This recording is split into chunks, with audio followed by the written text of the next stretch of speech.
Jessii Vee, and in today's video I am so excited for it because I'm going to be telling you guys the most classic campfire horror stories ever told in the world. These particular campfire stories have been talked about for years and years, so a lot of you might have heard them before, and if you haven't, you're in for a treat. And the next time you're camping or you're around the campfire with your friends, you'll have a really good story to tell. And I don't know about you guys, but whenever I hear like campfire stories or see a campfire in general, I always think of the show Are You Afraid of the Dark? That was like one of my favorite shows growing up. There's just something so spooky about being out in the middle of the night, the stars above you, and a crackling campfire in front of you. It's spooky. I don't know why, but it's spooky. So as you watch this video today, pretend a fire is like right here in front of me. Just pretend, okay? Maybe I should just have like a gif of a fire like going in front of me this whole entire video. Could you imagine? All right, before I get started though, I just want to show you guys some new jewelry pieces that I've been making. You guys know I'm so passionate about this and I'm always so excited to show you guys what I'm up to. I have made a bunch of fairy door necklaces. These are probably my most favorite things that I've done so far. I know I say that every single time, but the fairy door itself is just so magical. It comes with a key on the side and the actual key has a little diamond on it, and the lock moves around and the doors even move around. It is so cool. And I also made a bunch of magical charm bracelets that have the same flowers on them. I also made a bunch of matching earrings. So if you would like a fairy door necklace or a charm bracelet, definitely go check out my Instagram called The Whimsy Wonders. It'll have all the links for you there. And yeah, thank you guys so much for supporting what I love to do. I love you guys. And we also have a bunch of new Christmas stuff added to our website. Christmas ornaments, Christmas stockings. It is really magical over there too, link down below. All right, let's get into some classic spooky campfire stories. Now, if you guys have any classic ones that I missed, definitely comment them down below. The first story I want to talk about is actually one that I heard a lot when I was growing up. I don't know if this one is like a classic one, but I heard this one a ton. It's called the baby carriage. It's about a woman who saw a creepy baby carriage on the side of the road as she was driving home from work. And there was absolutely no one around it. It was just sitting there on the side of the road by itself. She pulled over and walked over to it and saw that it had this blanket covering over the whole thing. So she slowly pulled it off to look inside the carriage, and immediately her face went pale. She got back in her car and went home. Now that night she didn't eat, she didn't sleep, and every time her husband asked her what was wrong, she could never tell him. About a month later, she packed her bags and left her home, and no one ever saw her again. But she did leave behind one note for her husband to find. And what was creepy is that it was not in her handwriting, and it read, "Whoever reads this note will be doomed to a cursed life unless they pass it on." So this woman was having horrible things happen to her and she could not tell her husband because if she did, the curse would move on to him. But I guess it came to a point where she was having too much of it and decided to leave the creepy note with her poor husband. That is so horrible. Actually, this story really reminds me of those creepy chain emails that people would get. "If you don't pass this on to 10 people, you'll see a creepy person on the top of your roof tonight." All right, this next one is a classic story that, oh my gosh, used to freak me out so much as a kid. It's called the red spot. And this is how it goes. While Ruth slept, a spider crawled across her face. It stopped for several minutes on her left cheek, and then it went on its way. The next morning when she woke up, she saw that she had this red spot on her cheek. So she went to her mother and asked, "Mom, what is this red spot on my cheek?" "Oh, that looks like a spider bite," her mom said. And her mother told her it would go away on its own and not to scratch it. Soon that little red spot started to grow and grow until it was a large boil on her cheek. "Look at it now," she told her mom. "It's huge and red and ugly." "We'll have the doctor look at it," her mother said, trying to calm her down. But the thing is, the doctor couldn't see Ruth until the next day. So that night, Ruth decided to take a nice hot bath. As she soaked herself in the water, suddenly the boil on her face burst and out poured a swarm of tiny little spiders all over her face. So that spider had laid eggs in her cheek, and now they were out in the bath and on her face. I remember hearing this story as a kid and being so grossed out, and I'm pretty sure it was originally from Scary Stories to Tell in the Dark, but I remember going to sleep that night and like trying to cover my face with the blankets and with the pillow so that no spider would go over me. But isn't there actually a real fact that says you'll swallow at least 8 meet spiders in your entire lifetime while you're sleeping? Is that a real fact? I really hope it's not, because I'm already 27, so I've probably swallowed at least a few. The next classic campfire story is called Backseat Maniac. There was a girl driving along the highway back to Colorado after visiting her relatives. It was about 1 in the morning and she realized that she was suddenly running out of gas. She sees a sign for a gas station about 3 miles ahead and breathes a sigh of relief. But when she gets there, she sees it's one of those old rundown family-owned gas stations. So it definitely looked a little bit sketchy. She was a little bit scared to go there, but she had no choice. She was out of gas. As she pulls into the parking lot, she sees this old man with a disfigured face walk towards her. He puts the pump into her tank and asks for her credit card. She hands it to him over the top of the window and he runs inside. After a few minutes, he comes back out to her car and tells the girl she'll have to go inside the gas station because her card isn't working. So she's really nervous about this, but she decides to follow the old man inside the gas station. Now, as soon as they walk into the door, the old man grabs her arm and tries to tell her something, but she hits him in the face and runs out towards her car, thinking he's about to like abduct her or something. So she jumps in her car, turns it on, and drives off. And behind her, she can see the man doing this, like, stop, stop. So after a few minutes of driving, she tries to relax, she turns on the radio, and she feels so relieved that she was able to get away from that creepy man. But as she looked in her rearview mirror, she saw someone sitting in the back seat of her car holding an axe. And she realizes that the old man at the gas station was trying to warn her about him. And that's how the story ends, and it's so creepy. And I remember when I was told this story as a kid, the person was like, and that's why you should always check the backseat of your car. And like literally for 5 years straight, every time I was in the car with my parents, I would always look behind me if I was sitting in the passenger seat. All right, the next story is called The Hitchhiking Woman. Now there are so many different kinds of stories like this, and I think I've briefly told one similar to this on my channel before, but it's about this man named Tom who had just left a party and was driving down a dark road all by himself. It was about 12:30 in the morning and it was pouring down rain. He had only driven about 2 miles when he saw this faint figure walking on the side of the road. As he got closer, he realized it was a young lady who was wearing this long white dress.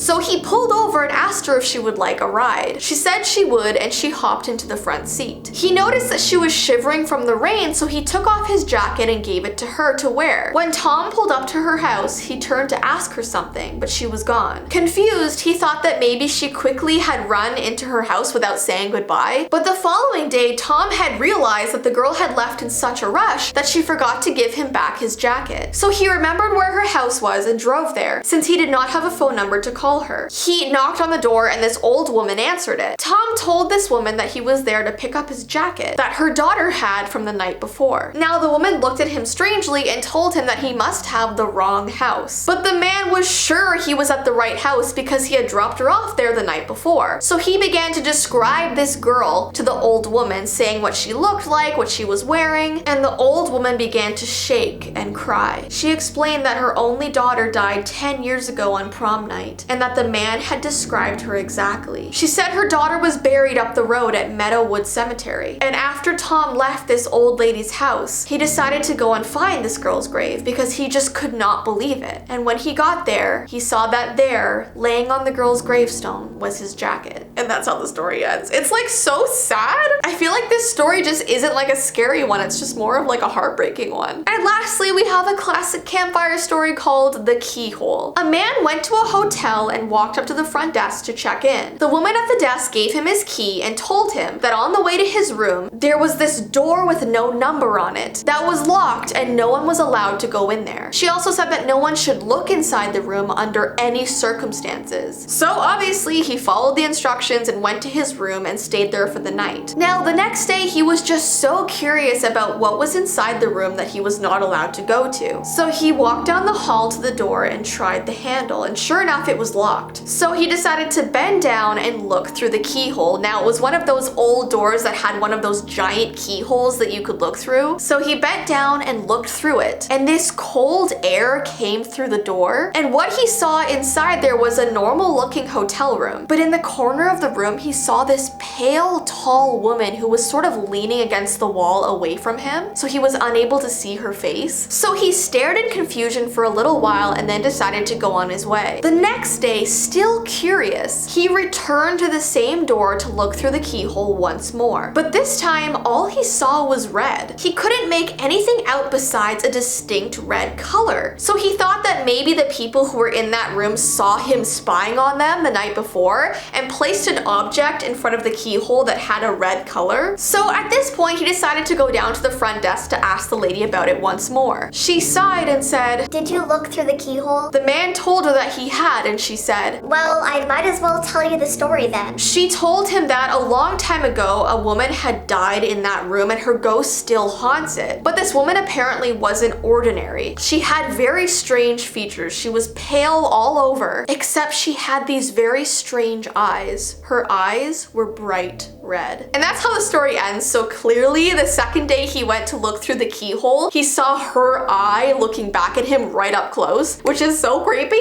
But yeah, those are all the campfire stories I'm gonna be telling you guys today. If you've heard these before, definitely comment down below which ones you did hear. And if I missed any good ones, comment those down below as well. And yeah, I hope you guys enjoyed today's video. Don't forget, if you would like a fairy door necklace, you can go and follow the Whimsy Wonders on Instagram. And if you would like any of the new Christmas stuff we have on our website, that is linked down below as well. But I hope you guys have an awesome rest of your day, and I will see you in my next video. Bye!